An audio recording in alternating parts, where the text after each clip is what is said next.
Continuing on in the history of psychology with the ancient Greeks, following Socrates was his student Plato. I don't have a lot of rumors or whatever to dish about Plato, so we're going to focus on his contributions. Plato, like Socrates before him, was a dualist. He thought that the mind and the body were separate. The body died, the mind lived on after death. He had an interesting view with what the mind, or in his case, the soul, went about doing. He had this theory of forms. Forms were perfect templates of physical objects that exist in another dimension. So you have all the tables, the chairs, the computers, the phones, the everything. All of those that you interact with on a day-to-day basis are imperfect copies of these forms that exist in this other dimension. The soul, before it's born, has access to all of this knowledge. It knows all of these perfect copies. After birth, once you're in the flesh, the soul has to remember these perfect forms. So babies, as they're going about putting everything in their mouth, learning about the blocks and the cat and everything else that they're engaging with, what they're actually doing in Plato's view is remembering these perfect forms, the perfect cat, the perfect woodblock, the perfect pickle. All of these things its soul once had access to in this other dimension, but now, because of the noise of the world, it has to relearn this information. We call this the recollection of forms. Plato also had a theory of perception, which was the extramission theory of perception. This view, there is a fire in the eye that leaves the eye and communicates with the fire in the world. This made a distinction between sensation and perception, which is important, and we do hold that true today, that there is a difference between just sensing the world and perceiving the world. But he argued that we see through the eye, not with the eye. That is somewhat true. Sight does involve the eye, but really the bulk of the processing happens in the brain. But yeah, so the interesting part is just the idea that you have sort of this force, this light, that leaves the eye, communicates with the world, and then it reports back, and that's how you see. He founded the Academy, which was arguably the first university, and it wasn't quite what you think of as university today. It was basically a place for people to argue with each other.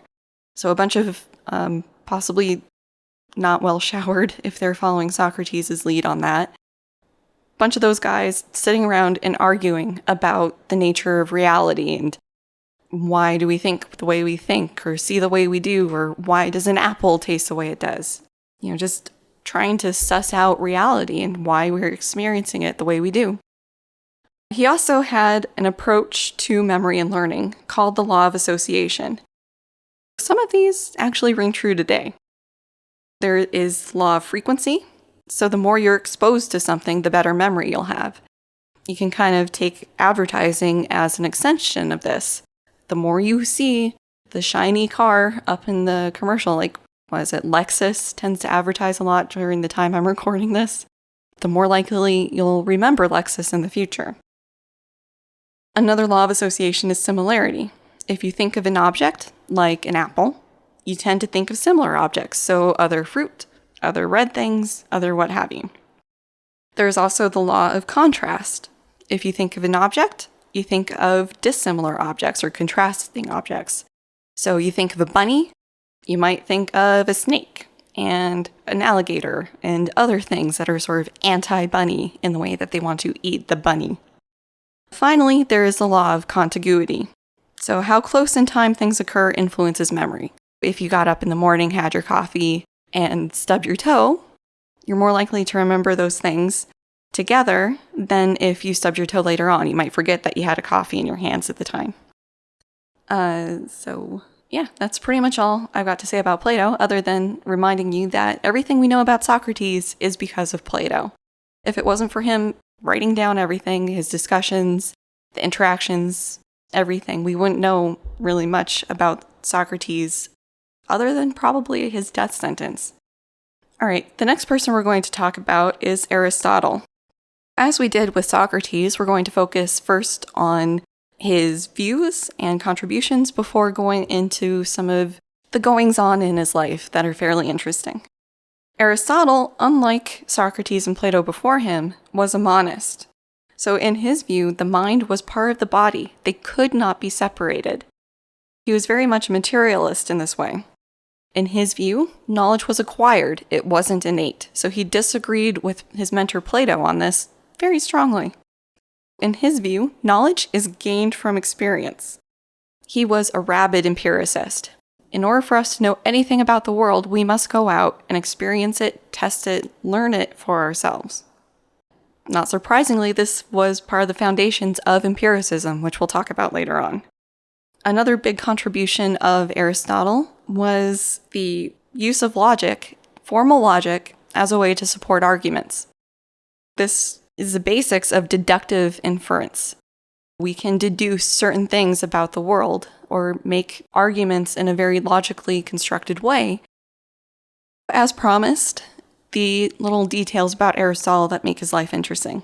As I said, he was Plato's student pretty much up until Plato died. He was also the tutor to Alexander the Great. That was going well until near the end of Alexander's life when he got a bit paranoid about things.